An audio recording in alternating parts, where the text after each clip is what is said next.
శ్రీమతే రామానుజాయ నమః. అందరికీ దాసోహమండి. ఈరోజు ధనుర్మాసంలో 23వ రోజు.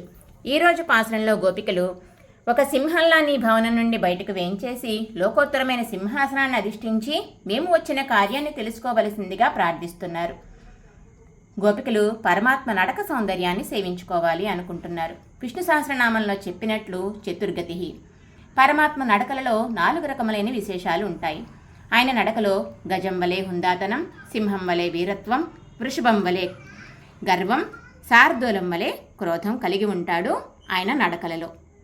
ఈ విధమైన నడకలు మనం శ్రీరంగంలోని రంగనాథుని నడకల్లో ఇంకా అనేక దివిదేశాల్లో కూడా సేవించుకోవచ్చు. అటువంటి నడకలతో వేయించేయవలసిందిగా కృష్ణ పరమాత్మని ప్రార్థిస్తున్నారు గోపికలు. అలా నడిచి వచ్చి లోకోత్తరమైన సింహాసనంలో వేయించేసి ఉన్నాడు కృష్ణ పరమాత్మ. మరి మన పాలకొల్ల అష్టభుజి లక్ష్మీనారాయణ స్వామివారి సన్నిధిలోని ఆండాళ్ళమ్మ జడ ఇలా అందంగా అలంకరించబడి ఉందండి. శ్రీమతే రామానుజాయ నమః.